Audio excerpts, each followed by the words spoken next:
Film जगत में कुछ नायाब कलाकार ऐसे हुए हैं जिन्हें सिनेमा का आधार माना जाता है। इसमें दिग्गज कलाकार गुरुदत्त का नाम शामिल है, जिन्हें सिनेमा मेकिंग स्कूल की तरह देखा जाता है। गुरुदत्त ने जिस तरह की फिल्में बनाई उससे आज तक कलाकार कोई ना कोई सीख लेते रहते हैं।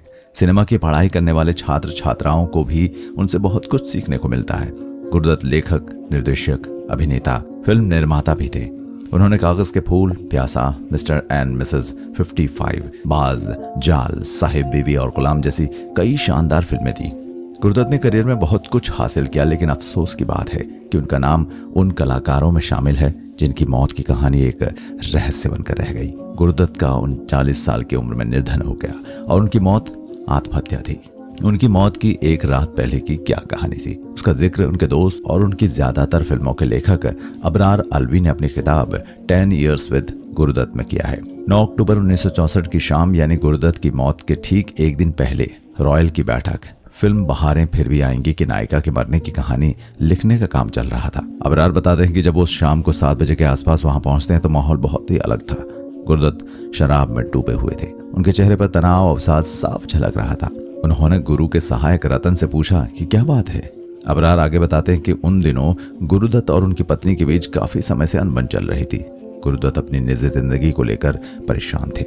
जब भी दोनों की फोन पर बात होती तो उनमें झगड़ा ही हो जाता।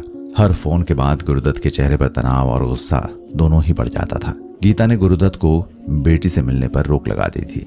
एक फोन कॉल पर गुरुदत्त ने गीता से कहा कि अगर मैंने बेटी का मुंह नहीं देखा तो तुम मेरा पार्थिव शरीर देखोगी। अपनी किताब में अबरार बताते हैं कि गुरुदत्त कितना भी नशा कर लें लेकिन नियंत्रण नहीं खोते थे। उन्होंने एक और पैक पीने की ख्वाहिश जताई और खाना नहीं खाया। रात 1 बजे सब बात हो गई। मैंने उनसे बात करनी चाहिए लेकिन उन्होंने कहा कि वो सोना चाहते हैं। मैंने उनसे पूछा कि क्या मेरा लेखन सीन नहीं देखेंगे। अक्सर लेखन खत्म होने के बाद गुरुदत्त मुझसे उसका विवरण लेते थे, लेकिन उस दिन उन्होंने मना कर दिया और अपने कमरे में चले गए। वो रात गुरुदत्त के जीवन की आखिरी रात थी। उनके बंगले आर्क रॉयल में उस दिन क्या हुआ बहुत कम लोग ही जानते हैं। अबरार बताते हैं कि रतन से उन्हें गुरुदत्त का दुखद समाचार मिला। रात 3 बजे गुरुदत्त ने रतन से पूछा, अबरार कहाँ है? रतन ने कहा, मुझे लेखन सौंप कर वो चले गए हैं। बुलाऊं क्या? गुरुदत्त ने कहा, रहने दो, तो मुझे विस्की दे दो। उसके बाद रतन कहते हैं कि विस्की नहीं है, लेकिन गुरुदत्त नहीं मानते और बोतल उठाते हैं और कमरे में चले जाते हैं। अभिनेत्री नरगिस दत्त बताती हैं कि सुबह 8:30 बजे जब उनके डॉक्टर घर पहुंचे तो उन्हें सोता हुआ समझकर लौट गए। उस दौरान गीता दत्त उन्हें लगातार फोन कर रही थी। रतन को लगा कि वो देर से सोए हैं इसलिए शायद अब तक सो रहे हैं, लेकिन गीता को कुछ असामान्यता का आभास हो गया। उन्होंने 11 बजे रतन से कहा कि दरवाजा तोड़ दें। दरवाजा टूटने पर रतन ने देखा कि गुरुदत्त बिस्तर पर लेटे हुए हैं।